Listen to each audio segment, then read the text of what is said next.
आइ महाकवि विद्यापति के रचना के शुभारंभ हम सब कर रहल छी। विद्यापति गीतावली जे मैथिली अकादमी पटना से प्रकाशित अछि तऽ एकर पहिल से ल क 50 धरि पद संख्या 50 धरि हमरा सबके सिलेबस में यऽ। तऽ एकरा सबके हमरा सबके आद्योपांत अर्थ लगाबऽ के प्रयास करबै, ओकर भाव बुझऽ के प्रयास करबै, ओकर विशेषता बुझऽ के प्रयास करबै, की विशेष ओकर छै, रचना में कोन तरह के टच छै, की शैली छै, की विशिष्टता छै, की काव्य सौष्ठव छै, सब साथ साथ हम सब करैत चलबै। आ ओही में संग संग जे छै से विद्यापति के परिचय सेहो साथ साथ होय चलते। कहते विद्यापति एकटा आधा मैथिली में विद्यापति छायल छथिन, आधा में बाकी आदमी छथिन। बाहर के लोग तो विद्यापति के लक मैथिली बुझै छै, ओ मैथिली तो विद्यापति, विद्यापति विद्यापति माने मैथिली, एहि तरह से मतलब एक दोसर के जेना पूरक भ गेल छथिन। हुनको पहचान मैथिलीये के लक आ मैथिलियों के पहचान विद्यापति लक। अब जे एहि तरह के विशिष्ट व्यक्ति छथि, हिनकर आविर्भाव जे छै से 14वीं शताब्दी में मानल जाइए। किछु गुना भाग क के एग्जैक्ट तऽ लोक के नहीं बुझल छै, किछु गुना भाग क के जेमे से निकले छै तदनुरूप 14वीं शताब्दी छै, लेकिन कोन ईस्वी में जन्म छनि से अवगत लोग नहीं छै। ओहिमे मतभिन्नता छै, कोई 1360 कहै छथिन, कोई 1350 कहै छथिन, कोई 1340 कह दै छथिन। सामान्य रूप से हम सब बुझी जे कि 1350 ईस्वी के आसपास में हिनकर जे छै से जन्म छनि। राजा शिव सिंह छलखिन या ओनिवार वंश के राजा, मिथिलांचल में ओनिवार वंश के शासन छलैया। वही कड़ी में जे छै से ओहि वंश में शिव सिंह जे छै राजा छलखिन या, तऽ ओहि काल में विद्यापति जे छै से अपना चरम पर में छलखिन है। कहल जाइ छै जे कोई संभवतः बाल सखा सेहो छलखिन है हुनक। तऽ राधा कृष्ण विषयक रचना जे हुनकर जे छै श्रृंगारिक, संजोग श्रृंगार आ वियोग श्रृंगार, तो दुनू जे छै से हुनके कालक छै। संजोग श्रृंगार छै जे जखन हिनकर ई गद्दी पर में छलखिन या आ हिनकर आमोद प्रमोद के समय छलैया राजा शिव सिंह के, तो ओहि समय के संजोग श्रृंगार के रचना छै। आ ओकर बाद जे छै से युद्ध भूमि से जखन लापता भ जाइ छथिन शिव सिंह, आब जंगल दिस चलि गेलखिन, बाघ सिंह खा गेलै कि की भेलै नहीं पता चलि सकलै। कहल जाइ छै जे कि ओतऽ से मतलब लापता भ गेलखिन, युद्ध भूमि से परास्त प्राय भ गेल छलखिन, आ तऽ भागि जंगल दिस गेलखिन, उम्हरे जे छै से हुनकर अंत भ गेलै, पता नहीं चलि सकलै। तऽ लखमा रानी हुनकर जे पत्नी जे छलखिन या रानी, विदुषी रानी और महासुंदरी, महासुंदरी मतलब जेहने कलावान आ तेहने रूपवान, तो ओ लखमा रानी के लऽ कऽ विद्यापति चलि जाइ छथिन कतऽ, तऽ शिव सिंह पहिने आदेश दऽ देने छलखिन या हिनका, विद्यापति के जवाबदेही दऽ देने छलखिन या जे अहाँ राज बनौली लऽ कऽ चलि जायब नेपाल, एहिठाम जे छै से नहीं तऽ ई सब जे छै से हिनका यातना दऽ सकैया, अपहृत कऽ सकैया। जे एहिठाम जीतलक है, मुसलमान शासन के ओकरे से आक्रमण छलैया, तऽ विद्यापति हिनका लऽ कऽ राज बनौली चलि जाइ छथिन हुनकर मित्र के ओहिठाम। आ 12 साल तक जे छै से राज बनौली में नेपाल में ओतै जे छै से रहै छथिन, विद्यापति सेहो संग रहै छथिन। तऽ 12 साल एहि कारणे, चूँकि शिव सिंह जे छै से ओ लापता भ गेल छलखिन है, तऽ किनको श्राद्ध कर्म जे होइ छै तऽ ओकर जे नहीं पता चलै छै, मतलब मृत्यु के भसके कहियो प्रकटो भ जाए, तऽ 12 साल तक प्रतीक्षा कयल जाइ छै, ओकर बादे श्राद्ध कर्म करै छै। कन्फर्म नहीं रही है। तो 12 साल तक जैसे प्रतीक्षा कयल गेलै, ओकर बाद जे छै से हुनकर जे छै से श्राद्ध कर्म भेलै, चिता सजायल गेलै, आ लक्ष्मा रानी सती भऽ जाइ छथिन 12 साल के बाद। वो 12 साल बीच के जे वियोग के जे छै, तऽ ओहिमे ओ जे छै से वियोग श्रृंगार पर में रचना, हुनकर जे वियोग देखै छलखिन तऽ ओहि पर में रचना तब महाकवि केने छथिन। तऽ कहल जाइ छै जे कि संजोग से ज्यादे बढ़िया जे छै से विद्यापति के सफलता जे मिललैए से वियोग में मिललैए। स्वाभाविक छै कि वियोग जे छै से संवेदना के बहुत भीतर तक जे छै से झंकृत करै छै, आ तब जे शब्द सब निकललै, तब जे रचना मिललै, तो बेस जे छै से असरदार रचना ओ भेलै। आ वह श्रृंगार में जे ओ रचना विरह वाला जे रचना छै, तो ओ रचना जे छै से ज्यादे आकर्षित केलकै वैष्णव संप्रदाय सबके, भक्ति रूप में जखन देखलकै, आ मतलब जीव आ पीव के मिलन, जीव आ परमात्मा के मिलन के रूप में वो देखऽ लागले, जे जीव जे छै से केना तड़प रहलैए परमात्मा से मिलऽ के लेल। अर्थात लक्ष्मा रानी जे मतलब तड़प रहलखिन हन शिव सिंह के लेल, तऽ ओकरा एना आरोपित करियो जे शिव सिंह भऽ गेलखिन कृष्ण आ लक्ष्मा रानी भऽ गेलखिन राधा, तऽ आब हुनकर जे कचमचाहट छै, हुनकर जे तरफ छै, हुनका मतलब सम्मिलन के शिव सिंह से, तो ओहि पर आरोपित कऽ के लिखलखिन राधा कृष्ण के मतलब बना कऽ। आ ओ जखन वैष्णव संत सब देखलखिन, जे ओकरा जे छै सुनलखिन, चैतन्य महाप्रभु तखन जे छै से छलखिन या बंगाल में, वैष्णव धर्म के सबसे नम्हर संत वएह छलखिन ये। तो ओ जखन विद्यापति के गीत विरह सब वाला ई सब जे सुनै छलखिन ये, तो ओ रहै छलखिन राधा भाव में। हुनकर पूजा के जे विधि जे छलैया, ओ अपना के राधा मानै छलखिन ये, आ कृष्ण के लेल, कृष्ण के पावऽ के लेल ओ नाचैत रहै छलखिन ये, ओ गाबैत रहै छलखिन ये। तो जखन ई गीत सुनै छलखिन तऽ नाचऽ लगै छलखिन, आ नाचिते नाचिते मूर्छित भऽ कऽ गिर जाइ छलखिन ये। तो ई विरह वाला जे गीत छै से एकर मतलब एकटा ई रूप सामने में एलै, जे जीव से पीव के दिश जे छै से मतलब बढ़ऽ के, मतलब आत्मा के परमात्मा से मिलन के जे छै से कचमचाहट छटपटाहट के मतलब स्वरूप भऽ गेलै। और एक नया साहित्य भारत के प्राप्त भेलै, जे मैथिली के मान कऽ ओतुका संत सब, बंगाल के संत सब लिखऽ के प्रयास केलकै, तो मैथिली तो नहिए लिख सकलै, आ ओ छलै बंगाली। तऽ बंगला आ मैथिली मिश्रित एकटा भाषा बीच में मतलब आबि गेलै, तऽ ओकर नाम ओ सब रखलनि ब्रजबोली, ब्रज के बोली। चूँकि कृष्ण से संबंधित छै, तें ओकर नाम, भाषा के नाम ओ सब राखि देलनि संत सब, ब्रजबोली छियै, ब्रजबोली, ब्रजबोली साहित्य।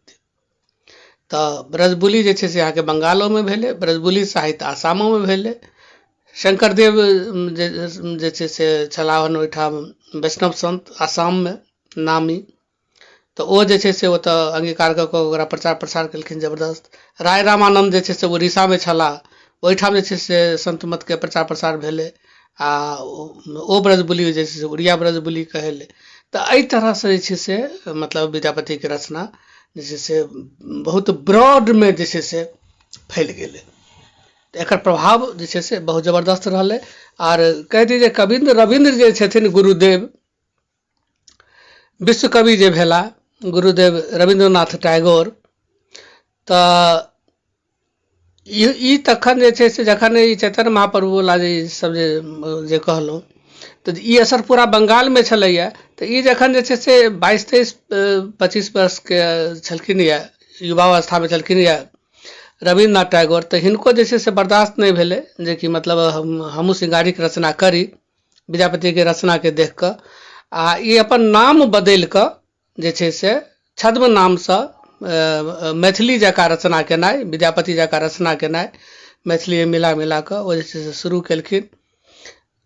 ओहे ब्रजबोली में रचना केनाइ शुरू केलखिन। ओकर नाम राखलखिन भानु सिंहेर पदावली, भानु सिंहेर पदावली।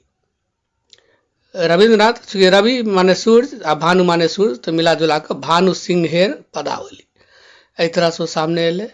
आ ब्रजबोली में एहि तरह से वो रमि गेलखिन जे अपने के राष्ट्रगान जे या जनगण मन अधिनायक जय हे भारत भाग्य विधाता, तऽ ई गीत जे छै से इहो ब्रजबुलिये में छै, ब्रजबुली के रचना छै। तो मैथिली कतऽ तक छै से अपने सब देख रहिए है ना।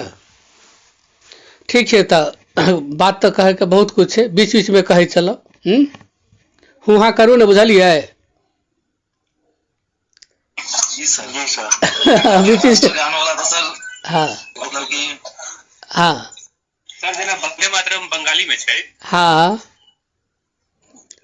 लेकिन ई जनगण मन भेलै ब्रजबुली में, बंगाली में नहीं छै अथी वंदे मातरम, संस्कृत में छै। अच्छा, हाँ बांग्लादेश के गीत जे या सर, राष्ट्रीय गीत जे अमार सोनार हाँ हाँ वो छै बंगला में, बंगला में छै। हाँ वो छै बंगला, रविंद्रनाथ लिखने छै सर। हाँ लेकिन अमार सोनार बंगला जे छै से ओहो में ब्रजबुली टच छै, ओहो में ब्रजबुली टच छै। दू दू टा देश के जे छै से मतलब राष्ट्रगान ई लिखने छथि। आ कतऽ गेला,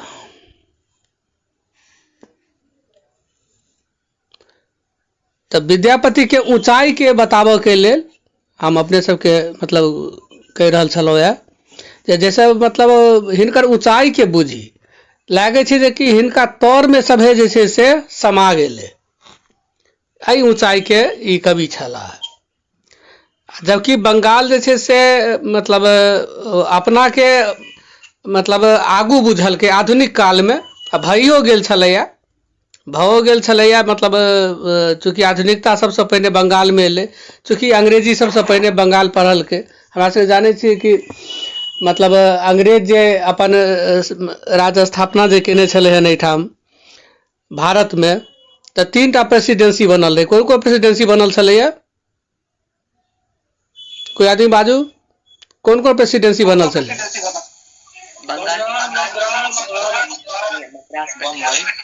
बंगाल में, मद्रास में आ बॉम्बे में। तो बंगाल में जे प्रेसिडेंसी छलैया तो ओहिठाम जे छै से मतलब कौन कॉलेज खुलले, फोर्ट विलियम कॉलेज, हाँ हाँ फोर्ट विलियम कॉलेज जे खुलले, ओ जे छै से अहाँके अंग्रेजी पर में छलैया। आ मतलब वह जे छै फोर्ट विलियम कॉलेज जे छै वह बंगाल के छै से हमरा अहाँ से 100 साल आगू कऽ देलकै, बुझल गेलै। आ एहिठाम जे के आदमी जे छै से मतलब बाहरी सभ्यता से, बाहरी संस्कृति से कटैत रहलै, अपना के बचबैत रहलै। आ हमरा सबके महाबीमारी रहल या छुआछूत वाला, ने मिथिला में महाबीमारी के रूप में रहलै हन छुआछूत के। तो आन मुसलमान छै तो तकरो से छुआ जायब, क्रिस्तान छै तकरो से छुआ जायब, आ अपना वाला में तो छुआछूत जे छै से प्रकाष्ठा पर करबे करै छी हिंदू धर्म में। तो ई चीज हमरा सबके लेल जे छै से मतलब भारी बाधक रहल है, अपना के काटि कऽ रखनाइ। जेना जेना वो बंधन शिथिल भेल तब जाकर हम सब जे छै से खुललहुँ या जागलहुँ, तो कने विलम्ब से जागलहुँ, नहीं तो जकरा विद्यापति एहन वस्तु प्राप्त छलैया वो कतौ और होइते रहे ने। और आई के डेट में विद्यापति के जे छै से हिंदी पकड़ ललक है, आ कहे छै कि विद्यापति हिंदी के कवि थे। देखलिए हिंदी साहित्य, जी सर कहे छै, हाँ हाँ MA के किताब जे ओकर देखबै तो आ या हिंदी के कोनो ओकरो अथी सब निकालबै अहाँ, तो ओहिमे छै से ओकर जे कवि के नाम सब जे छै से हिंदी के कोन कोन है, तो विद्यापति हुनके कवि छन। मतलब की कही, ओकरा की कहे के इच्छा होइया। आ मतलब एतऽ सब ओहि तरह के कोनो मतलब सशक्त आंदोलन नहीं भेलै जे ओहि बात के मतलब जबरदस्त विरोध होइते। ओ कहि दो ने जैसे से रविन्द्रनाथ टैगोर जे से हिंदी के कवि थे, ओकर की हाल करे छै की? जी सर। हाँ लेकिन वह कदुआ की कहै छै ककड़ी पर चितुआ चौक, हाँ दूटा बंगला साथ में रहत तो हमेशा बंगले में बात हाँ करत। हाँ लेकिन हम अहाँ जे छै से दिल्ली पंजाब कतौ भेंट हेबै तो फिर शायद मैथिली में हाँ लोग अपना आप के ई बुझे, हाँ हीन भावना ग्रसित करैया। सर दिल्ली पंजाब नहीं गाँव घर में एखन हिंदी में बात चले छै। हाँ हाँ अपना दरभंगा में तबाही भ जाइए, हृदय स्थली में एत तबाही भ जाइए हिंदी में जे गपिया लागैए तो जी सर। हाँ हम बंगाल में छियै ना, एतऽ तो हम देख रहल छियै ना दू चीज के सर सही में अपना सबसे अहाँ के अखनो जाइत को पाइत के कनिको नहीं छै कि ककरो के साथ हर आदमी के साथ एकदम अथी छै। हम तो 3 साल से बंगाल में छियै, हमरा तो ई चीज छुआछूतो छै बंगाल में कि निखिल जी, छुआछूतो छै बंगाल में?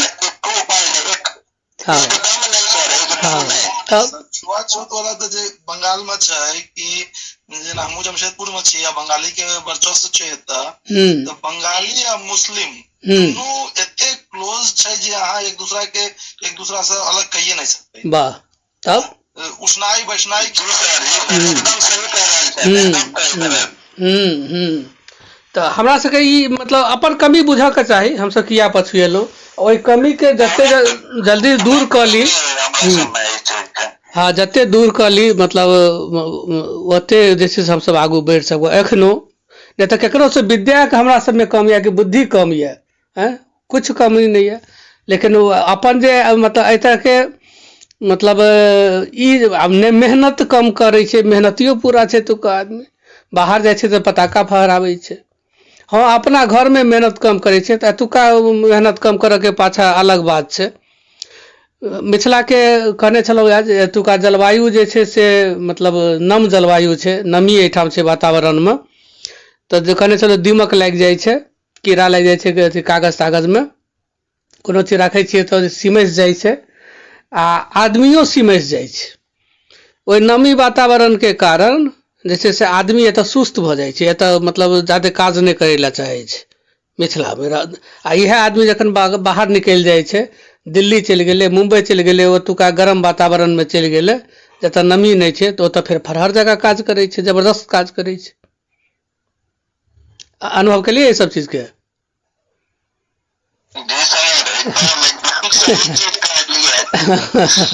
तो वो हमरा सबके वातावरण के दोष छै, खाली हमरा सबके अपन दोष नहीं छै। कहै छै आलसी होइ छै मिथिला के आदमी, यह नमी के कारण, अहाँ के जे भौगोलिक स्थिति परिस्थिति जे यऽ वो अहाँ के एहिठाम आलसी बना दैए। अहाँ के भात खा के सुति रहल, आ खानो पान तहिना छै, दुपहरिया में भात खेबे करत आ खा के सुति रहल, हाँ और अंगी लागि जेबे करते, तो वो सबके दोष छै। हाँ चलू आब पढ़ाबी।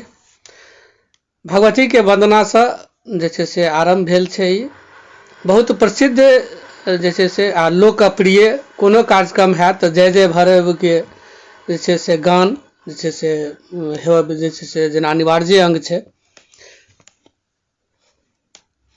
जय जय भैरवी असुर भयावनी पशुपति भामिनी माया सहज सुमति वर दिया है गोसावनी अनुगति गति तू अपाया। हे भैरवी, हे माता, एहिठाम माता के भैरवी रूप के छै, भैरवी रूप के 10 गोट महाविद्या छै। तंत्र मिथिला में छै से तंत्र से बहुत आगू रहलै है। हाँ तंत्र विद्या में मिथिला आगू रहलै है। एहिठाम तांत्रिक सब रहलै है मिथिला में, एहिठाम शक्ति के उपासना भेलै है। आ तंत्र विद्या में जे छै से ई क्षेत्र बंगाली मतलब आ मिथिलांचल ई दुनू जे छै से आगू रहलै। अपने सुनैत हुए पहिने जे छै से बंगाली ओझा एलै हन, बंगाली ओझा एना, हाँ बंगाली तांत्रिक एना केलकै, आ ओहिठाम बंगाल में जे छै से अपने के की कहै छै शक्ति पूजा जे छै से जबरदस्त होइ छै। ओहिठाम दुर्गा जी के पूजा जे छै से पूरे भारत में सबसे टॉप होइ छै। तो शक्ति स्थल जे छै से अहाँ के तो शक्ति स्थल बंगाल बिहार ये दुनू जे छै से मतलब शक्ति मतलब पूजक जगह रहल है। शक्ति स्थल जे छै से रहलै है, शक्ति पूजा एहिठाम होइत रहलै है। ताहि कारण से तांत्रिक एहिठाम जे छै से रहलै है। आ बगल में जे छै से आसाम में जे कामरू कामाख्या या कामरू कामाख्या तऽ कामाख्या माई जे छथिन तऽ ओहोठाम जे छै से अहाँके भगवतीके जे मतलब पूजा होइ छै तऽ ताहि कारणसँ ओहो स्थल जे छै से अहाँके तंत्र विद्याके जे छै से केंद्र भऽ गेलै। तऽ 10 गोट जे महाविद्या छथिन मतलब दुर्गा, धूमावती, बगलामुखी, भैरवी, एना कऽ कऽ 10 नाम हमरा एखन सम्पूर्ण स्मरण नहि आबि रहल यऽ।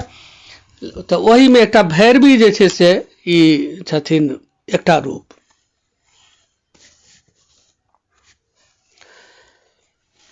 तऽ जय जय भैरवी असुर भयावनी, हे भैरवी माता, हे भगवती भैरवी, जे असुर में भय उत्पन्न करने वाली थी कि असुर भयावनी, असुर के डरावा वाली थी कि आ पशुपति भामिनी माया, पशुपति के भेला महादेव।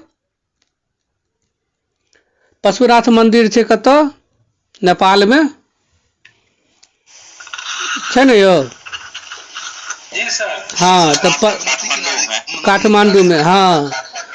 आ भामिनी, भामिनी भ गेलै भामिनी, भामिनी माने होइ छै पत्नी, स्त्री। माया, पशुपति भामिनी माया, माया स्वरूपा। माया कहल जाइ छै, सामान्य बोलचाल में कहलक जे छै से माया मुंह में फसल छै, तऽ माने माया भेलै आसक्ति ने, आसक्ति जकरा देख कऽ हमरा प्रेम जागे। रुपैया पैसा छै ओहो माया छै, ओकरा देख कऽ मन प्रेम जगै छै ने। रूप सौंदर्य के देख कऽ जे छै से प्रेम जगै छै ने, ओ सब माया भेलै।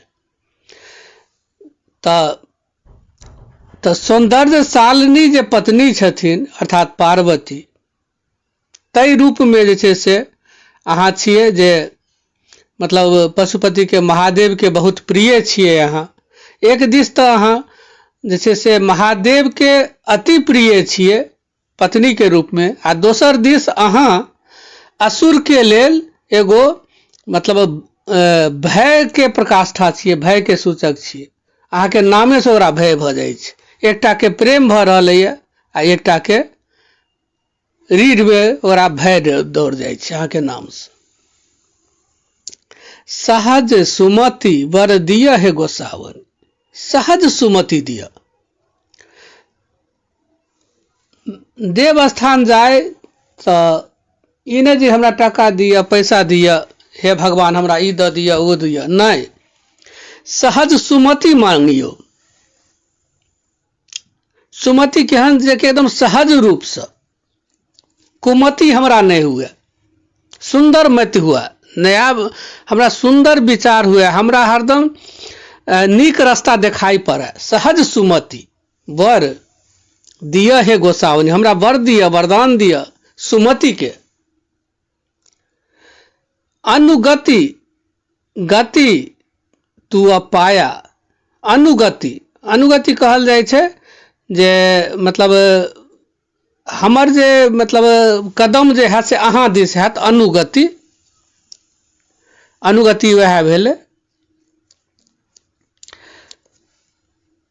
तो अनुगति गति तू अपाया, हमर जे छै समर्पण हुए से कतऽ, हमर जे गति हुए से कतऽ, हमर अनुगति, तो अनुगति हुए अहाँ के चरण कमल में। पाया चरण कमल, पैर,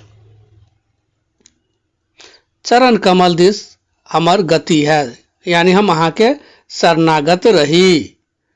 तो हे भैरवी, हे भगवती मैया, जे असुर में भय उत्पन्न करा वाली थी कि आ महादेव के सर्वप्रिय पत्नी थी कि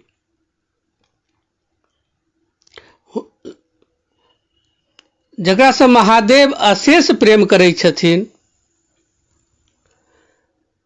अपने ओ छी से हमरा वरदान दिया कथी के, सुमति के, आ हरदम हम अपने के चरण कमल दिस अनुगामी रही। भक्ति दिया अपना चरण में, अहाँ में विश्वास भरोसा हमरा हरदम बनल रहे। वासर रैन सवासन शोभित। वासर दिन, रैन माने रात, दिन रात अपने शवासन पर में, शवासन पर में अपने के चरण या शव के आसन पर में, मुर्दा के आसन पर, मुर्दा पर में पैर दग ठाड़ रही छथिन भगवती। वासर रैन शवासन शोभित चरण चंद्रमणि चूड़ा। शोभित चरण एतऽ तक एकरा मान लियो, अपने के चरण जे छै से शव के आसन पर में या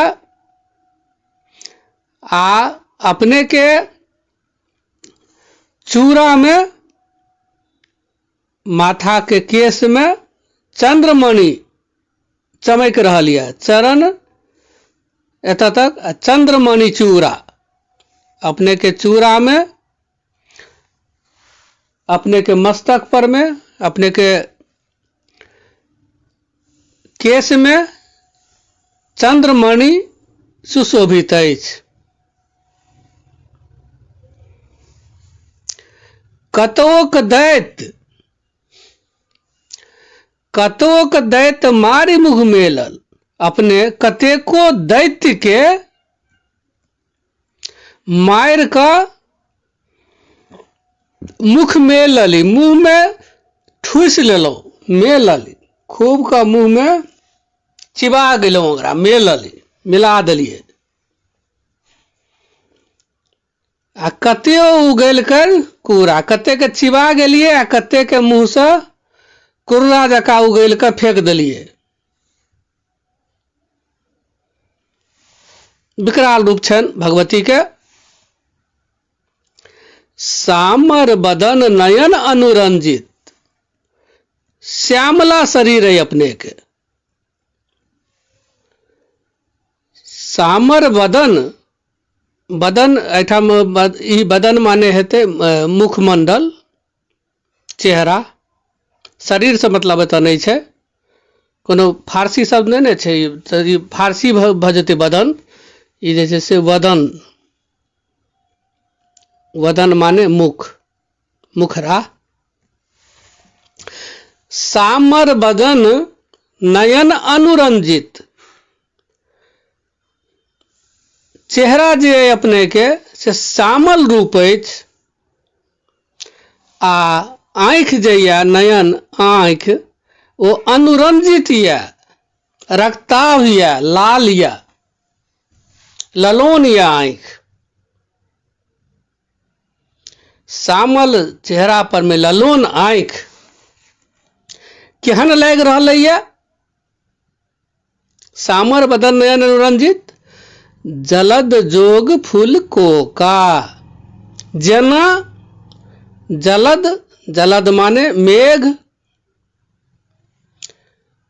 जलद जोग फूल कोका। मेघ जे आच्छादित रहे छै, मेघ राशि, जलद जोग मेघ, आच्छादित मेघ में कोका फूल सदृश, कोका फूल सदृश अपने के आँखि ओ लागि रहल है। अब कोका फूल जे छै ई देखो में कमल जका होइ छै, आ कमल से छोट होइ छै, आ एकर रंग जे होइ छै श्वेत होइ छै, राति के फुलाइ छै। आब कम पाओल जाइ छै, पहिने बेसी छलैया कोका फूल। और मतलब नदी सब में आ डबरा सब में ओहि समय पायल जाइ छलैया। जल जमाव जतऽ रहै छै कोका फूल अखनो आइ सर अपना सब दिस देखाई पड़ै छै। चौर में देखाई पड़ै छथि कतौ कतौ। हाँ जी, हाँ, उज्जर रंग के हैत, कमल जका, कनी छोटौन जका होइ छै, राति के फुलाइ छै। जी, तो आँखि जे छै से गुजुर गुजुर आँखि जे छै से उज्जर जका लागि रहल भगवती के। आ मतलब आ चेहरा जे छै से श्यामल छनि, तो श्यामल भऽ गेलै माने मेघ। आ मेघ में जेना ओ मतलब फूल कोका उज्जर जका ओ जैसे होय, तै तरह के जैसे ओ लागि रहलै है।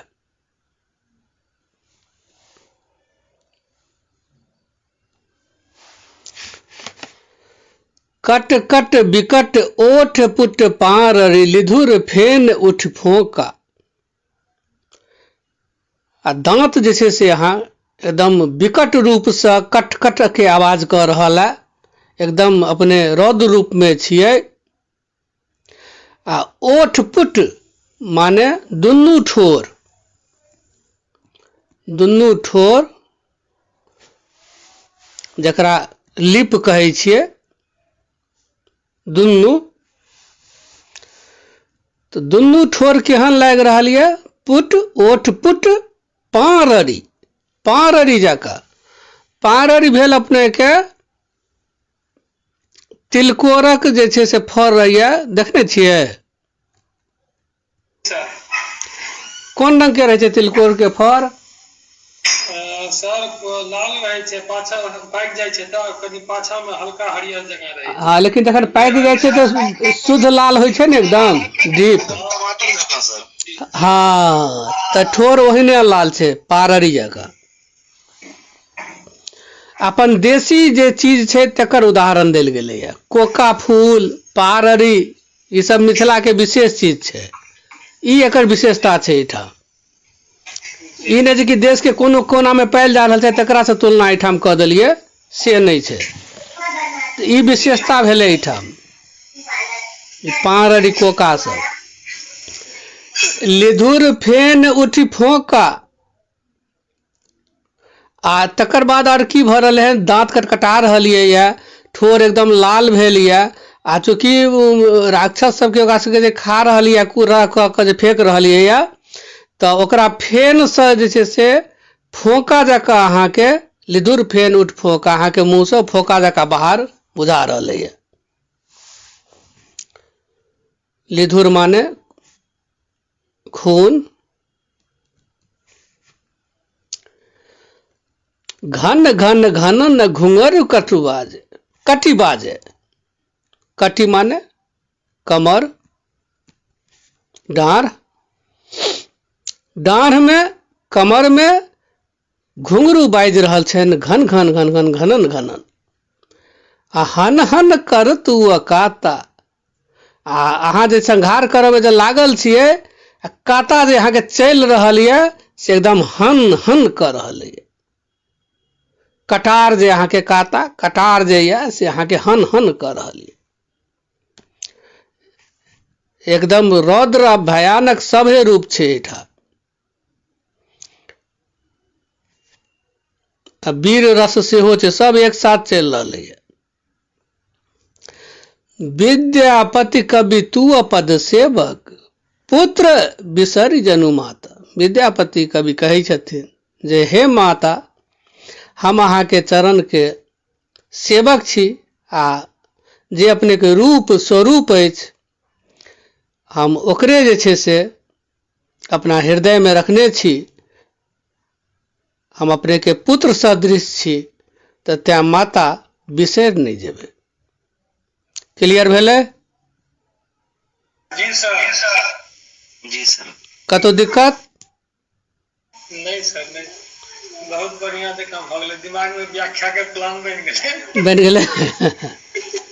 कोई आदमी गाबि के सुनाओ तो, जय जय भैरव, 2 लाइन गाबि के सुनाओ तो कोई आदमी। जय जय भैरवी असुर भयाउनि, पशुपति भामिनी माया, सहज सुमति वर दिया हे गोसाउनि, अनुगति गति दुअ पाया। चलू बहुत बढ़िया, बहुत बढ़िया। तो यह टोन एकर छै। तो आई टोन में सब आदमी याद कर ले, इंटरव्यू में अगर कहत गावला तो आई टोन में गाबि के सुना देके छै, आ अर्थ जान गेल छियै, अर्थ लगा देबै। ठीक छै? व्याख्या सब अपने दिलिए है जी। हमर कनियो संगे छथिन, आज सुनि रहल छथिन। तो बुझम आबि रहल है ना? हाँ सर। गेबै अपने? हाँ हाँ, केहन तो ई तो हमरा सबके संस्कार में छै ने। सर अहीं एक बेर सुनाओ ना। सर के नाम से सुनते एक बेर अहीं कहियो ना। हम ही कहिए। चलू, जय जय भैरवी असुर भयावनी पशुपति भामिनी माया सहज सुमति वर दिया हे गोसावनी अनुगति गति तू अपाया जय जय भैरवी असुर भयावनी वासर रैन सवासन शोभित चरण चंद्र मणिचूरा कतोक दैत्य मारी मुँह मेलल कतो उगेली करकूरा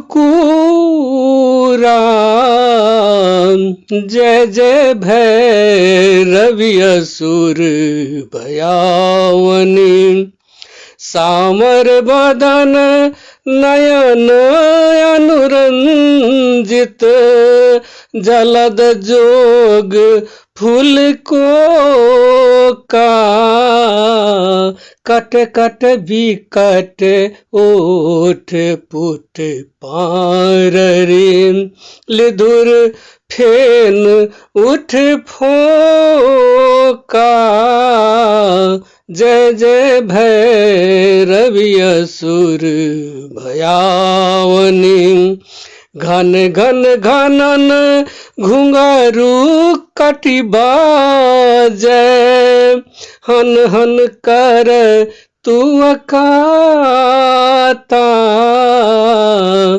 विद्यापति कवि तू अपद सेवक विद्यापति कवि तू अपद सेवक पुत्र बिसरु जनुमाता जय जय भैरवी असुर भयावनी की मिल टोन किछ सर दादी और माँ सब गबै छलैया ओहो सब बढ़िया आगे बहुत बढ़िया छलैया बहुत बढ़िया गेलियै आइ तक नहीं सुनने चलो सही बात छै दादी माँ और माँ सब गाबै छलै गाना बहुत नीक लागल असल मैथिली पढ़ के बढ़िया टोन में सुनो है हम बहुत जगह प्रोग्राम में सुनो है देखू अपना सबके जे संस्कृति जे छै से मतलब जब अपन मैथिल संस्कृति में अहाँ पूरा भीज जेबै ने ताहिमे आनंदे आनंद छै हर 2 दिन पर में अहाँ के पाबनि तिहार नाचब गाबब हर मतलब व्यवहार गीत सब जे छै ताल लागल छै हैं तो मतलब बहुत संकट बहुत कष्ट में रहितो एहिठाम के आदमी आनंद प्राप्त कऽ लैया आनंद कतौ बाजार में थोड़े भेटै छै जै स्थिति में छै जतऽ छी ओतै आनंद प्राप्त कऽ लेके अपना सब संस्कृति रहलै जी सर बिल्कुल ठीक छै तऽ आगाँ बढ़िए सर एकर वीडियो एकर ऑडियो जरूर भेज देब सर अच्छा ठीक बढ़िया सर एते बढ़िया ठीक जी सर हमरो तरफ से रिक्वेस्ट है अच्छा ठीक छै सब गोटे के भेज देब ठीक सबके भेज सर अच्छा ठीक छै सचिनो जी के चलि जेतै हमरो सर हाँ सब गोटे भेज देब हाँ ठीक क्लास के सबके ठीक बहुत बढ़िया।